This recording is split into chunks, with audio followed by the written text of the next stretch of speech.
नमस्कार, पहाड़ी act news में आप सबका स्वागत और मैं हूं राज सिंह।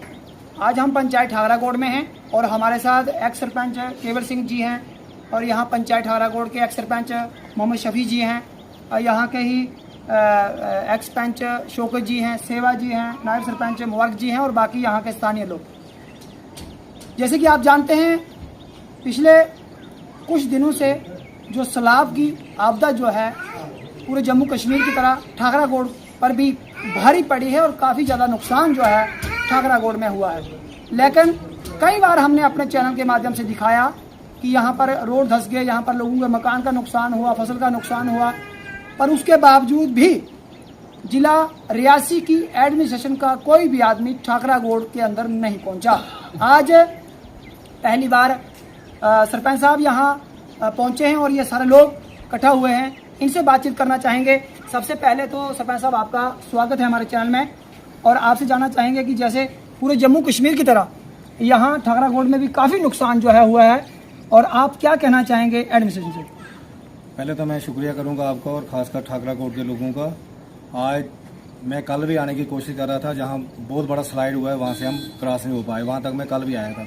आज वहाँ पे मशीन लगी और मशीन लगने के बाद हम वहाँ से निकल के आए तो हमने कहा कि इलाका ठाकराकोट, जैसे मेरे कुछ साथियों ने जहाँ पे कहा कि ठाकराकोट एक नाम था रियासी डिस्ट्रिक्ट का, पार्ट ऑफ रियासी डिस्ट्रिक्ट। यहाँ पे जैसे भमाग का एरिया था, आपका पौनी का एरिया था, आपका गुलाबगढ़ का एरिया और ठाकराकोट का एरिया, जिसमें हमारी एक तहसील है ठाकराकोट और हमारी 12 पंचायतें जहाँ पे हैं। आज मैं देख रहा हूँ कि यहाँ पे जो हमारी ये बारिशें हुई हैं, जो हमारे जहाँ पे फ्लड हुए हैं, हमारी कितनी लोगों की ज़मीनें बह गई हैं, रोड बह गए हैं, लोगों के मकान बह गए। आज तक मैं देख रहा हूँ जहाँ पे कोई जहाँ पे नहीं आया। आज मैं जहाँ पे देख रहा था कि एक गदौर साहब जहाँ पे पहुँचे हैं, कम से कम तहसील ठाकराकोट में जहाँ पे तहसीलदार साहब बैठते हैं उनको जहाँ पे आना चाहिए। मैंने पहले भी ये कहा कि आज आपका मीडिया, जो रियासी डिस्ट्रिक्ट का मीडिया और जम्मू का मीडिया, मैंने देखा कि कटरा के नीचे एक छोटी सी स्लाइड आई थी, रास्ता बंद हो गया था, वहाँ नेशनल मीडिया आके वहाँ नेशनल न्यूज़ लगी थी कि बालनी के नीचे रोड चले गई और ऊपर से स्लाइड हुआ है। मैं आपको बताऊंगा कि जहाँ पे जो स्लाइडें रोडों पे आई है, मुझे ये लगता है कि जैसे करगिल की पहाड़ियां नंगी हैं, पूरी पहाड़ियां गिर के आ गई हैं और हमारी जो रोडें थी पूरी रोडें बह गई हैं। मेरी यहाँ की एडमिनिस्ट्रेशन, खासकर डीसी मैम को मैं ये गुजारिश करूंगा कि जैसे 60 के अंदर आपने देखा कि कितना बड़ा ऊपर से स्लाइड आई और पूरी जब लोगों के 60-70 घर बह गए। इसी तरह आप देख रहे हो कि कई एरिया हमारे ठाकराकोट के अंदर है। आपने देखा कि सिंगरी के अंदर, जो सिंगरी हमारा एक स्टेशन, वहाँ पे एक रोड जाती है, वहाँ एक छोटा सा लास्ट पॉइंट हमारा, वहाँ पूरा इलाका बह गया और नीचे कम से कम 20 घर उस बहने की वजह से चपेट में आ गए। इसी तरह आपने देखा कि हमारे कई जगह पे हमारे मकान चले गए ठाकराकोट के अंदर और कई जगह पे लोगों की जमीनें चले गई। रोडों की हमारी बुरी हालत है। मुझे लगता नहीं है ये 10 साल भी रोड जो हमारी रिस्टोर हो। मेरी रोड के जो महकमा मुतल्लक लोग हैं, चाहे एक्शन साहब हैं, चीफ साहब, या जो लोग हैं, ये कई जगह पे रोडें जो दोबारा इनके टेंडर हों, रोडें धंस गई हैं। हम मान रहे हैं कि आज हम जहाँ पे जो मुतल्लका हमारे एक जेई लड़का है, लोकल है, अच्छा लड़का है, उसने जहाँ पे मशीनें लगाई हैं। आपकी प्राणकोट का एरिया जो रोड है बिल्कुल बंद है, वहाँ पे मशीनें काम कर रही हैं। मेरा गवर्नमेंट से, गवर्नर साहब से ये कहना है कि ठाकराकोट भी एक part of Jammu Kashmir, part of district Reasi, यहाँ पे कितने लोगों के मकान चले गए, कितनी जहाँ पे स्लाइडें आई, कितने इलाके बह गए जहाँ पे अभी तक आप भी मुझे लगता है अभी जहाँ ठाकराकोट में पहुंचे हो, मीडिया बड़े वहाँ पे मैं देखता हूँ। रियासी के अंदर हमारे एमएलए साहब गए थे 2-4 दिन से, वो भी वहाँ चक्कर लगा रहे हैं। सलाल के अंदर गए, रियासी के अंदर, पौनी के अंदर गए। मेरी उनसे भी गुजारिश है, वो रियासी माड़ी के अंदर जो लोग मीडिया बता रहा है, छोटा सा अगर पानी वहाँ पे आ जाता है तो मीडिया उसको इतना हाईलाइट कर देता है कि सारा जम्मू कश्मीर देखता है कि रियासी सारा बह गया। मैं इनको भी ये कहूँगा, जनाब ठाकराकोट के अंदर देखो आप कितने आपके नाले आ गए। रड नाला कितना है आपका सुच नाला कितना है, आपके गुंडी नाला कितना है, आपके कितने जहाँ पे नाले आए, लोगों के घर बह के ले गए। इसी जगह पे जहाँ हम बैठे हैं, खेतर मल्ला जहाँ पे नीचे जहाँ पे स्टूल को कास्ट लोग रहते हैं, मुझे लगता है रड पीछे से आई, उसको बह के ले गई। इसी तरह ठंडर मल्ला में कम से कम जहाँ 20 घर होंगे, आपके ठंडर मल्ला में 20 घर हैं, वो भी बह के ले गई। कम से कम जहाँ फ्लड कंट्रोल के लोग, मुझे लगता है फ्लड कंट्रोल के लोग सिर्फ रियासी और कटरा के अंदर ही काम करेंगे। ये एरिया देखें जहाँ पे फ्लड की वजह से पूरे एरिया बह गए। आंट्स ने पूरे एरिया बहा दिए, रड ने पूरे एरिया बहा दिए, सुच ने पूरे एरिया बहा दिए। कम से कम इस जगह पे भी ये इनके पास एक बहाना हो गया, नहीं जी रोडें बांधे। अगर पहले जो रोडें नहीं होती थी, पहले यहाँ पे क्या ऑफिसर नहीं आते थे? पहले यहाँ पे मुझे याद है कि जहाँ इसी जगह पे आज से 40 साल पहले डीसी कैंप करते थे, जहाँ साल 2 साल 2 साल के बाद। मैं डीसी मैम से भी कहूंगा, ठाकरा कोर्ट के अंदर आप आइए, पनासा के अंदर जाइए, आप प्राण कोर्ट के अंदर जाइए, आप देखिए कि जितना लोगों का क्या क्या नुकसान हुआ है। मेरा ये कहना है कि खासकर हम जिम्मेदार लोग, जैसे ये सारे जिम्मेदार लोग जहाँ पे खड़े हैं, हमारा एक ही फसल होता है जो मक्की का फसल। हमारे जहाँ बीट जो कणक होती है जहाँ पे नहीं होती है, हमारा पहाड़ी एरिया है जहाँ पे एक फसल होती है मक्की की, जिसको हम पूरा साल कमा के पूरा साल खाते हैं। मेरी गवर्नर साहब से और गवर्नमेंट उमर अब्दुल्ला गवर्नमेंट साहब से गुजारिश है कि जहाँ पे 1 साल के लिए लोगों को राशन दिया जाए। और मेरी आरडीडीसी के महकमा से भी ये है, जहाँ पे बीडीओ साहब अभी तक जहाँ पे बीडीओ साहब नहीं पहुंचे हैं, जिस में बीडीओ साहब नहीं जहाँ पे पहुंचे, जहाँ पे बीडीओ ब्लॉक हेडक्वार्टर बीडीओ साहब इसी हेडक्वार्टर पे बैठते हैं, जहाँ पे तहसीलदार साहब अभी तक नहीं पहुंचे, जिस में बीडीओ साहब अभी तक नहीं पहुंचे।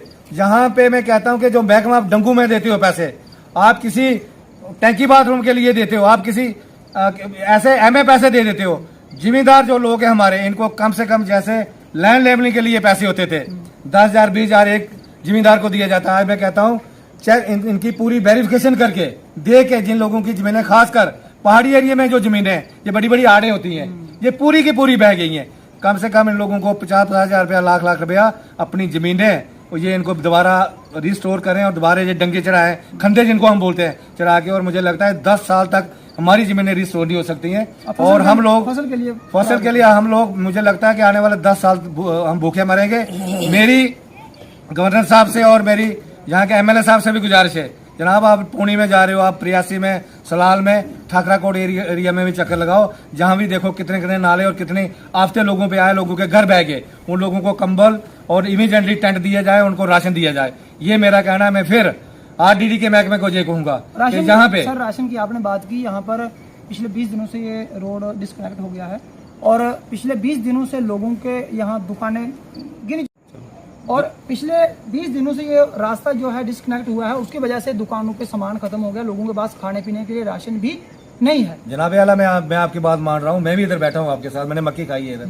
जैसे 2014 में हेलीकॉप्टर में राशन उतारा गया था, आप देखो प्राणकोट में क्या होगा, नाटकोट में क्या होगा, आपका इस एरिया में क्या होगा। गवर्नमेंट को चाहिए, अगर गवर्नमेंट को लोग चाहिए तो फिर लोगों को अगर जिस जगह पे जरूरत है तो ये लाएं हेलीकॉप्टर पे लिफ्ट करें, ये लोगों का राशन और दवाई और बाकी सामान बिल्कुल करना चाहिए। 14 में हुआ था, उससे पहले भी कई फ्लड हुए थे, 92 में हुआ था। हेलीकॉप्टर पे जिस जगह पे गाड़ियां नहीं जा रही हैं, बिल्कुल हेलीकॉप्टर आए और उस जगह पे लोगों का खाने पीने का सामान और दवाई का सामान दिया जाए, ये मेरा कहना है। और टेंट, जो लोगों के मकान बह गए, मैंने बोल दिया पहले, टेंट दिए जाएं और कंबल दिए जाएं और लोगों को खाने का राशन दिया जाए। मेरी फिर एमएलए साहब से और मेंबर पार्लियामेंट साहब से भी मेरी गुजारिश है, और इस एरिया का भी आप जायजा करें और जहां भी टीमें भेजें। अभी तक जहां तहसीलदार साहब जहां नहीं पहुंचे, जहां बीडीओ तक जहां नहीं पहुंचाए, ये क्या तमाशा है? क्या ठाकरा कोट कोई हिंदुस्तान का पार्ट नहीं है, जम्मू कश्मीर का पार्ट नहीं है? और 12 पंचायतें हमारी तहसील है, जहाँ पे हमारा 25,000 बोर्ड है जहाँ पे। और मेरी इन सब खासकर गवर्नर साहब से, आपके चैनल के माध्यम से मैं कहता हूँ, गवर्नर साहब अगर आपका चैनल देखें तो जहाँ जरूरत राशन की है, दवाई की जरूरत है, हेलीकॉप्टर पे जैसे 2014 में तोड़ा था, जहाँ पे तोड़ा जाए और लोगों की राहत की दी जाए, ये मेरा कहना है। इसके बाद शफी साहब आपसे बात करेंगे। शुक्रिया सर। सरपंच साहब आप क्या कहना चाहेंगे? जैसे कि सरपंच साहब ने सारी बातें रखी हैं, और फिलहाल जैसे 2014 में इसी तरीके का फ्लड जो हुआ था, उसमें यहाँ पे ऐसे ही रास्ते बंद हो गए, तब तो रोड भी नहीं हुआ करती थी, रोड उसके बाद बनी है। लेकिन आज उसमें क्या हुआ था कि हेलीकॉप्टर पे राशन यहाँ उतारा गया। खाने पीने के लोग मजबूर हैं, लोगों के पास, किसी के पास तेल नहीं है, किसी के पास नमक नहीं है, किसी के पास हल्दी नहीं है, किसी के पास चावल नहीं है, किसी के पास आटा नहीं है। तो उस विषय में जिला रियासी की एडमिनिस्ट्रेशन अभी तक पेशरफ्त कुछ नहीं हुई है ठाकरा कोट के लिए, आप क्या कहना चाहते हैं? मैं आपके चैनल का सबसे ज़्यादा ये पहले शुक्रिया अदा करता हूँ कि आपका जो चैनल है पहाड़ी एक्सप्रेस न्यूज़, ये हर एरिया में जाता है और लोगों की जो न्यूज़ है या लोगों की जो प्रॉब्लमें हैं उनको ये हाईलाइट करता है। इसके लिए मैं आपका बेहद मशहूर हूँ, शुक्रिया अदा करता हूँ। उसके बाद जो यहाँ पे ठाकरा कोट के मुकाम पे आज हमारे ये सरपंच साहब जो केवल सिंह जी भी यहाँ पे आए, मैं भी अपने घर से यहाँ पे आया, और लोग भी यहाँ के जो काफ़ी सारे लोग और भी आने थे, और उस ये बारिशों की वजह से और कुछ लोगों को पता भी नहीं चल सका क्योंकि बिजली भी हमारे इस एरिया के अंदर नहीं चल रही है। तो उसकी वजह से लोगों को फ़ोन वगैरह जो करने थे आगे पीछे कॉलें तो वो नहीं हो सकी। लोग जो जहाँ के जो लोकल लोग थे वो सारे यहाँ पे आए। मैं यही कहूँगा यहाँ से आपके चैनल के माध्यम से कि यहाँ पे लोगों का जो है इस आपदा के साथ ये बहुत बड़ा नुकसान हुआ है। और इसके मैं खास करके अपनी पंचायत की ये बात करूंगा कि मैंने अपनी पंचायत की जो लोगों के मकान डैमेज हुए थे या जो पार्शली डैमेज थे या जो फुली डैमेज थे उनकी मैंने एक लिस्ट बना के वो तहसीलदार साहब को भी वहाँ पे दे दी है। और मैं परसों MLA साहब के पास भी हम गए थे, वहाँ उनको भी हमने वो लिस्ट भेज दी है। और बाकी जो है DC साहब को भी हमने वो लिस्ट भेजी है। और उसके बाद हम DC साहब से मिले भी, हमने ये कहा कि देखो पूरे इलाके की जो रोडें हैं वो आप खोल रहे हैं और एक बार पहले आपने कई रोडें खोल भी दी वहाँ पे, उसके बाद दोबारा बंद हुई क्योंकि बारिशें कंटिन्यू चल रही हैं। मगर जब से हमारी रोड बंद है उस वक्त से लेकर इस वक्त तक हमारी रोड खोलने का कोई यहाँ पे जरिया नहीं बनाया गया और ना ही कोई डिपार्टमेंट आया और ना ही कोई ठेकेदार आया जिसने हमारी रोडों को खोलना था। वो हमने जाके वहाँ पे बात की और वहाँ से MLA साहब ने GM साहब जो हैं ज्योतिपुरम में उनको भी फ़ोन किया। हम DC साहब के पास गए, वहाँ पे भी हमने ये सारी बातें रखी। हमारे 25-30 लोग यहाँ से गए थे, वो सारी बातें हमने DC साहब के नोटिस में लाई। उन्होंने फ़ोन किया और ये यहाँ से जो सड़कें हैं आज कल से मशीन आई हुई है और यहाँ से ये जो इन्होंने काम शुरू किया है। मगर काफ़ी रोड जो है वो डैमेज हो गया है, वाश हो गया। जैसे आपने ये कहा कि भाई कई जगह में रोड जो है वो आगे से बैठ गया, धंस गया है, तो वहाँ पे थोड़ी बहुत अलाइनमेंट रोड की वो रोड तकरीबन 2.5-3 किलोमीटर रोड जो है वो पूरा का पूरा नीचे बैठ गया। वहाँ से अलाइनमेंट चेंज करके वहाँ से नया सर्वे करके वहाँ से नया टेंडर लगाया जाए ताकि वो रोड जो है आइंदा के लिए हमेशा लोगों के चलने के लिए बन सके। दूसरा रहा हमारा कि जहाँ तक हमारे मकानों का मसला है, मकान जो थे बड़ी एक दुख की बात है कि मैंने ये सुना है कि भाई जो लोग ये लिखवा रहे हैं कि बारिश के साथ हमारे मकान गिर गए, तो वो इसी बारिश का नाम ले रहे हैं जो ये आपदा कुदरती आई। तो इससे अगर जो मकान गिर गया तो उसका अगर कुछ भी नहीं देना तो बोलते हैं जो स्लाइड आई है, स्लाइड के साथ जो लैंड स्लाइड हुई है उसके साथ जो मकान बह गया उसी मकान का कुछ मिलेगा, दूसरे मकान का नहीं मिलेगा। तो मैं आपके चैनल के माध्यम से ये गुजारिश करता हूँ गवर्नमेंट से, गवर्नर साहब से भी और DC मैम से भी और सारे ऑफिसरों से मैं ये गुजारिश करता हूँ कि इसी सैलाब की वजह से, इसी बारिश की वजह से लोगों के मकान डैमेज हुए हैं, तो कम से कम उन लोगों को कुछ ना कुछ सहारा दिया जाए। दूसरा रहा जहाँ तक लोगों को कंबल या बाकी सरपंच साहब ने बोला कि यहाँ पे इस वक्त तक कोई नहीं आया। बेशक रोड हमारा कट ऑफ हो गया है, रोड नहीं चल रहा है, मगर फिर भी यहाँ पे आज मैंने सुना कि यहाँ पे पटवारी साहब भी आए हैं, गरदौर साहब भी आए हैं और पटवारी साहब काफ़ी मेहनत कर रहे हैं। वो इलाके में जा के घर घर जहाँ जहाँ लोगों का नुकसान हुआ है वो वहाँ पे उसको चेक कर रहे हैं, देख रहे हैं और वहाँ से फोटोग्राफ वगैरह भी ले रहे हैं और वो फाइलें लोगों की तैयार कर रहे हैं। तो मैं यही गुजारिश करूँगा आपके चैनल के माध्यम से, पहले यहाँ पे सड़कों को प्रायोरिटी दी जाए खोलने के लिए, उसके बाद जो लोगों को रिलीफ है वो दी जाए। कम से कम जिन लोगों के पास घर नहीं रहा उसको टेंट दिया जाए, उसको कंबल दिए जाएं, उसको कम से कम कुछ राशन दिया जाए, दवाई वगैरह जो है हॉस्पिटल जैसे हमारा ISM डिस्पेंसरी है हमारी जंडी में, जंडी एक जगह का नाम है, वहाँ पे एक डिस्पेंसरी हमारी ISM डिस्पेंसरी, वहाँ पे टोटल डॉक्टर बैठती नहीं है। वो मैडम कोई डॉक्टर है यहाँ पे नहीं आती है, वो डिस्पेंसरी इस वक्त टोटल बंद है। मता में कोई हमारा कोई नहीं है बंदा। यहाँ ठाकरा कोट के अंदर जो हमारा मेडिकल ये सब सेंटर है यहाँ पे कोई नहीं आ रहा है। तो हमारी दवाइयाँ जो हैं, दवाई किसी जगह में भी लोगों को प्रोवाइड नहीं है, लोग बीमार हो रहे हैं और यहाँ से रियासी जाने में बहुत दिक्कत आ रही है कि लोगों को वहाँ से क्रॉस नहीं हो रहा है जहाँ से स्लाइड आई है, रोड बह गया है। तो इसी के लिए मैं ये आपके चैनल के माध्यम से ये गुजारिश करूँगा कि कम से कम यहाँ पे नायब तहसीलदार का ऑफिस है, यहाँ पे आज तक हमें नहीं दिखे और ना ऑफिस खोला किसी ने। यहाँ पे BDO साहब का ऑफिस है, जो नए BDO साहब आए थे उन्होंने 2-4 दिन के लिए बड़ी अच्छी बातें की, मीठी बातें की कि हम यहाँ पे बैठेंगे, हम काम करेंगे, ये करेंगे, वो करेंगे। उसके बाद ऑफिस हमारा टोटल बंद है। यहाँ पे कोई आदमी अगर फरियाद लेके आएगा, किस अफसर के पास जाएगा, कहाँ पे वो अपनी फाइल बनाएगा, किसको वो अपनी लिस्ट देगा। नायब तहसीलदार परसों आए थे, यहाँ स्लाइड पड़ी है, वहीं से वापस वहीं पे वापस चले गए। मगर लोग तो आते हैं वहाँ से क्रॉस होके, अगर लोग आ सकते हैं तो अफसर ने भी आना चाहिए। तो यही मैं गुजारिश करूंगा कि डक्की कोट, परानकोट से लेके हमारी जो 12 पंचायतें हैं पूरी तहसील के ऊपर ये हमारे 2 ब्लॉक हैं, जिज ब्लॉक और ठाकराकोट ब्लॉक में, ना तो वहाँ पे कोई ऑफिसर बैठता है ना यहाँ ऑफिसर बैठता है। मैं यही आपके चैनल के माध्यम से गुजारिश करूंगा कि डकीकोट, नाड़कोट से लेके पूरे इलाके के जो जितने तहसील की हमारी 12 पंचायतें हैं, हर पंचायत में विजिट करें। हर पंचायत के लोगों का नुकसान हुआ है, कम से कम लोगों का ये नुकसान देखा जाए। और इसके बाद जब भी रोड खुलता है तो मैं डीसी मैम से गुजारिश करूंगा कि वो ठाकराकोट में भी आएँ, वो पीछे झंडी तक भी जाएँ और वो यहाँ पनासा में भी आएँ, परानकोट तक भी जाएँ। पूरे इलाके के जो लोगों की यहाँ पे मुश्किलात है उसको हल किया जाए, यही मैं आपके चैनल के माध्यम से गुजारिश करना चाहता हूँ। शुक्रिया सर। तो यहाँ पर हमारे साथ शौकत जी हैं। शौकत जी, आप क्या कहना चाहेंगे इस सारे मसले पे? सर, ये तो सरपंच साहब ने बताया सब कुछ, लेकिन हमारे भी यही कहना है कि यहाँ पे लोगों को राशन की ज़्यादा दिक्कत है। राशन दिया जाए और मेडिसिन, दवाइयाँ वगैरह वो दी जाएँ। जहाँ किसी का घर बिल्कुल चला गया है तो उसको टेंट वगैरह, कुछ राशन, कंबल वगैरह दिया जाए।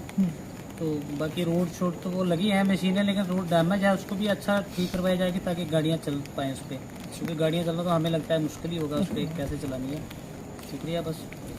तो देखिए, यहाँ पर सारी बातें जो हुई हैं, सबसे पहले मैं कहना चाहूँगा कि दवाइयाँ और खाने पीने के लिए जो चीज़ें हैं और रहने के लिए सुविधा जो है वो एडमिनिस्ट्रेशन की तरफ से लोगों को मिलनी चाहिए। और आज तक अभी तक ठाकराकोट में किसी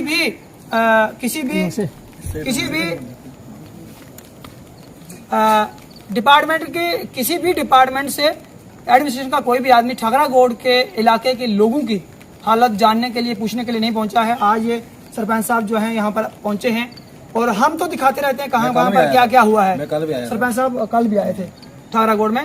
तो मेरी गुजारिश रहेगी कि एमएलए साहब से भी और खासकर एमपी साहब से भी, सर यहाँ पर लोगों के पास खाने पीने के लिए जो सामान है वो खत्म हो गया है। ठाकराकोट का पूरा इलाके में दुकानों पे भी सामान खत्म हो गया है और यहाँ पर लाने में जो है लोगों को काफ़ी दिक्कत जो है, परेशानी जो है उसका सामना करना पड़ रहा है। और वो कोई हल किया जाए, एडमिनिस्ट्रेशन की तरफ से लोगों को खाने पीने की राहत सामग्री जो है यहाँ तक पहुँचाई जाए, चाहे वो कोई एनजीओ हो चाहे एडमिनिस्ट्रेशन हो, सबसे मेरी गुजारिश रहेगी। तो बाकी जो नुकसान है वो मैं आपको पूरा पहले भी दिखा चुका हूँ और आगे भी रोड जिस प्रकार से डैमेज हुए हैं वो सारी चीज़ें मैं आपको दिखाता रहूँगा और एडमिनिस्ट्रेशन तक पहुँचाने की हमारा चैनल जो है वो पूरी जिम्मेवारी के साथ अपना काम करता रहता है। तो इसलिए आज की इस कॉन्फ्रेंस में इतनी बात। सरपंच साहब कुछ कहना चाहेंगे? मैं ये कहूँगा, एक बात मुझे भूल गई थी कि यहाँ पे जो केसीसी लोन लिया लोगों ने बैंक से, तो फसल जो है वो टोटल खत्म हो गया। मक्की का जो फसल था वो लोगों का टोटल खत्म हो गया। तो वो जो केसीसी लोन लिया है लोगों ने वो कम से कम लोगों को माफ किया जाए, क्योंकि देने के लिए लोगों के पास अब कुछ नहीं बचा, क्योंकि फसल जो था मक्की का वो सारा टोटल लोगों का खत्म हो गया, वो बिल्कुल डैमेज है। और उसकी एक रिपोर्ट तैयार करके कम से कम लोगों का ये जो लोन का मसला है ये लोगों को माफ किया जाए। ठीक है। मैं कहूँगा कि जैसे इसी ठाकराकोट के अंदर, जैसे ठाकराकोट के हमारे जेज ठाकराकोट ब्लॉक है, कम से कम जहाँ पे एक आदमी 100 क्विंटल 50 क्विंटल मक्की बेचता था, आज उन लोगों का बिल्कुल खत्म हो गया। जो लोन था, जैसे सरपंच साहब ने कहा, वो माफ होना चाहिए और अगले फसल का लोन है वो भी दे के माफ करना चाहिए। जो लोगों को राहत देनी चाहिए इस इलाका में। शुक्रिया। तो इसी के साथ आज की वीडियो में इतना ही। आप देखते रहें पहाड़ी एक्सप्रेस न्यूज। मुझे धन्यवाद। राम राम।